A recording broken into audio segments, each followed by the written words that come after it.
Welcome back to our gripping series, where the unsettling truths of deception and betrayal come to light. In today's episode, we turn our focus to Chapter 7, Fraud Vitiates Everything.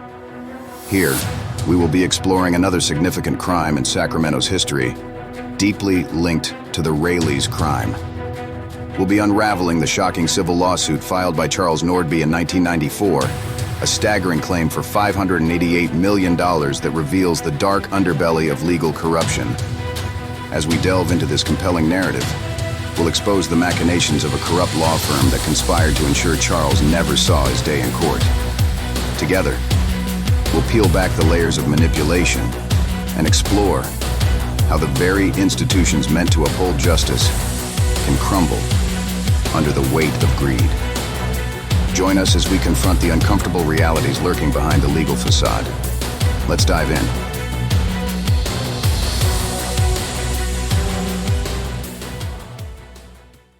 In the 3 years following the revelation of the Rayleigh's crime in 1991, Joyce Rayleigh Teal and Rayleigh strategically manipulated the news media, effectively silencing coverage of their wrongdoing within the local press.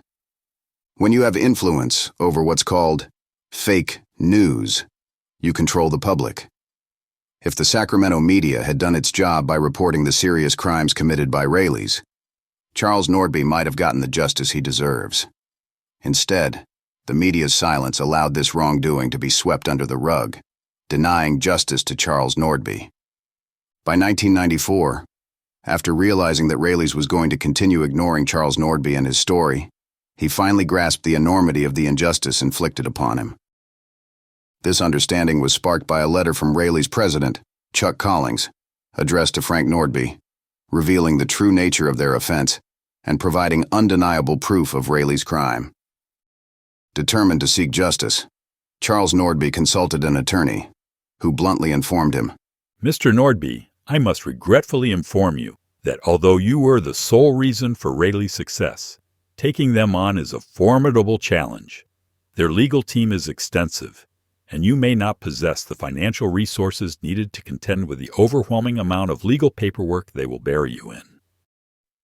Despite this discouraging advice, Charles Nordby refused to be deterred. He had never shied away from pursuing a criminal, relentlessly tracking them until they found themselves behind bars and in a courtroom. When his eldest son, Charles Jr., came into the picture and began reviewing all of the evidence against Rayleighs, Jim and Joyce Rayleigh Teal and Chuck Collings, he applied his exceptional intellect, often recognized from a young age.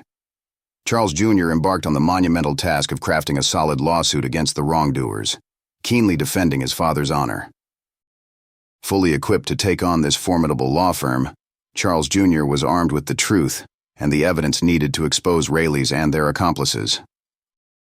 On the other side stood Downey brand Seymour and Rohwer, representing an irate billionaire likely deceived by her husband Jim Teal, along with President Chuck Collings. These men had allowed her to remain in the dark for years, shielding her from the reality of Charles Nordby being the man who saved Rayleighs, and how her immense wealth was built on lies and fraud. The revelation must have sent her into a whirlwind of realization and fury. Neither Jim Teal nor Chuck Collings ever anticipated having to disclose their crimes committed against Charles Nordby, or the truth of how he saved Rayleighs. In pursuit of justice, Charlie Jr. spent most of his waking hours in the law libraries of downtown Sacramento. Because of their past, he knew the evil of Tom Rayleigh and his management team. At this point, Tom Rayleigh had already passed away on December 27, 1991, leaving behind a legacy as one of America's wealthiest men, completely unaware of how his company had transformed into its post-1973 success. Chuck Collings and Jim Teal kept that secret close, knowing they could never acknowledge the debt owed to Charles Nordby. When the enormity of the Rayleigh's crime began to surface in 1991, Tom Rayleigh and his daughter Joyce remained entirely ignorant of the truth behind their company's success.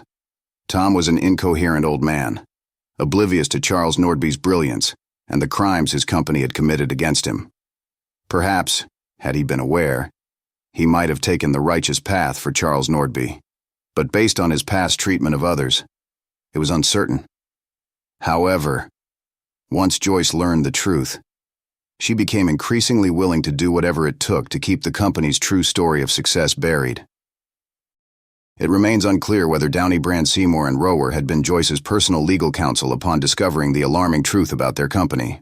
Regardless, her attorney clearly provided the worst possible advice, suggesting she merely ignore the old man, believing he was no threat. After relentless effort, Charlie Jr. developed a well-structured lawsuit targeting Rayleighs, Jim and Joyce Teal, and Chuck Collings. On November 22, 1994, the largest civil lawsuit in Sacramento County history was filed and served to each defendant. Case number 5-44344. Charlie Jr. adhered strictly to the rule of law in alignment with what the courts expected, whether dealing with a 70-year-old man or the most prominent law firm in Northern California. Downey, Seymour, and Rohwer had but one rule of law to adhere to at this stage: respond to the lawsuit in a legal and acceptable manner. However, the largest law firm in Northern California failed to follow this fundamental principle. Was it their size that led them to believe they were above the law? Or perhaps they presumed they would automatically win this case due to their stature? Alternatively, was their ineptitude so profound that they faltered in executing basic legal procedures and common-sense practices? Their failure to respect these essential rules resulted in fraud. Just like Rayleigh's, it would be their undoing. As the law states, fraud vitiates everything.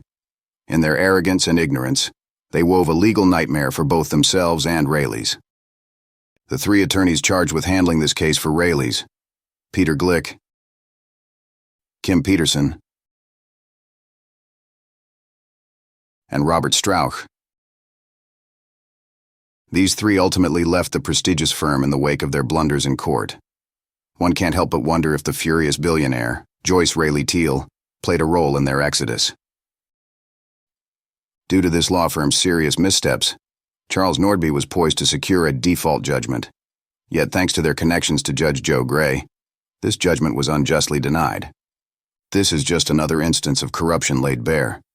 Downey, Seymour, and Rohwer, Judge Joe Gray, and the collusion within the Sacramento courts. What happened to Downey, Seymour, and Rohwer? For one, they were never held accountable for the fraud they committed. They will forever be known as the law firm that corrupted, perverted, and obstructed justice for Charles Nordby and Sacramento's courts and justice system. Eventually, the firm changed its name. Was this an attempt to distance themselves from their past and hide what they did to Charles Nordby? Perhaps they thought a new name would erase the harm they caused. The Nordby family won't let this fraudulent crime be forgotten. No matter what name this law firm goes by, we're committed to exposing their actions and honoring Charles Nordby's memory. If you're intrigued and want to learn more about the hidden truths behind this story, be sure to subscribe to our channel so you won't miss any upcoming videos that delve deeper into this fascinating case.